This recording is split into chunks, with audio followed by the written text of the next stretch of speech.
অভিষেক ব্যানার্জির আসল শিক্ষাগত যোগ্যতা কত জানেন? কত দূর পড়াশুনো করেছেন অভিষেক? এবার প্রকাশ্যে এলো এক কালো সত্য।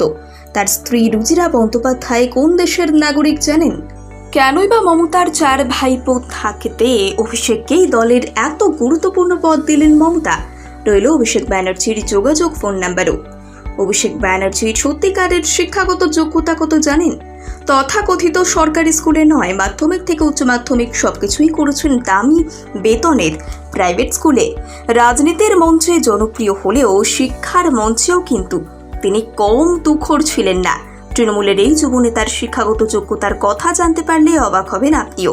দারুণ শিক্ষাগত যোগ্যতা থাকা সত্ত্বেও চাকরি বা ব্যবসার রাস্তা বেছে নেননি, বরং রাজনীতিকেই নিজের আজীবনের সঙ্গী করেছেন অভিষেক। মুখ্যমন্ত্রী মমতা ব্যানার্জির হাত ধরেই রাজনৈতিক মঞ্চে অভিষেকের এই উত্থান। রাজনীতি মহলের কানাঘুষোয় শোনা যায়, মমতা ব্যানার্জি না থাকলে নাকি কখনোই কিছু করতে পারতেন না অভিষেক। রাজনীতির মহলে যেরকম অবস্থানেই থাকুন না কেন, শিক্ষার ক্ষেত্রে কিন্তু দারুণভাবে নিজেকে যোগ্যতা প্রমাণ করেছেন অভিষেক। অভিষেক ব্যানার্জি উচ্চ মাধ্যমিক পাশ করেছেন MP Birla foundation high secondary school থেকে। এরপর দিল্লির Indian institute of planning and management থেকে বিবিএ পাশ করেন। তারপরে একই প্রতিষ্ঠান থেকে এমবিএ সম্পন্ন করেন তিনি।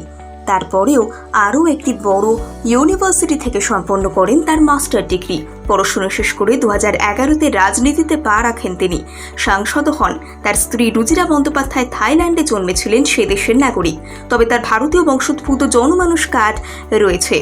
তবে শিক্ষার ময়দানে দারুণ ছাপ ফেলা সত্ত্বেও কোনো রকম চাকরি বা ব্যবসা রাস্তায় না গিয়ে নিজের পিসিকে অনুসরণ করে নেমে পড়েন রাজনীতিতে। বর্তমানে বঙ্গ রাজনীতির গুরুত্বপূর্ণ অংশ তিনি। অভিষেক ব্যানার্জির সর্বমোট সম্পত্তির পরিমাণ 1,38,00,000 টাকা। 9830510000 এই নাম্বারে ফোন করলে আপনি অভিষেক ব্যানার্জির দপ্তরের সাথে কথা বলতে পারেন। খুব প্রয়োজনে কথা বলতে পারেন সাংসদ অভিষেকের সাথেও। আপনি চাইলে ইমেলের মাধ্যমেও কথা বলতে পারেন অভিষেকের সাথে। অভিষেক ব্যানার্জির ইমেল abhishek.aity@gmail.com। এক কর্মী সমর্থকদের সভায় মমতা বলেন, অভিষেককে কেন রাজনীতিতে নামিয়েছিলাম জানেন? আজ আমার জন্য ওকে এত কথা শুনতে হয়। আমার ওপর যখন হাজরায় আক্রমণ হয়েছিল, ও তখন ছোট্ট, বছর 2 বয়স। আমার মাথায় ব্যান্ডেজ বাঁধা ছিল। বাড়িতে আমাকে দেখে ও তখন একটা কংগ্রেসের পতাকা নিয়ে ঘুরে বেড়াতো। অর্থাৎ তখন মমতা বন্দ্যোপাধ্যায় কংগ্রেসে ছিলেন। আর বলতো, দিদিকে কেন মারলে জবাব দাও। অতীতের কথাগুলো প্রায় একটানা বলে যাচ্ছিলেন মমতা।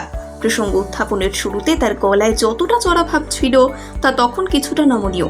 তিনি বলতে থাকেন, সেদিন ওকে কংগ্রেসের পতাকা হাতে ওসব বলতে শুনে রাজনীতিতে এনেছিলাম। অভিষেক বিশেষ গুরুত্ব পায় না আমার কাছে। আবারও সুর চড়ে বলেন, অভিষেককে দুর্ঘটনা ঘটিয়ে মেরে ফেলার চেষ্টা হয়েছে, আজও একটা চোখে দেখতে পায় না ও।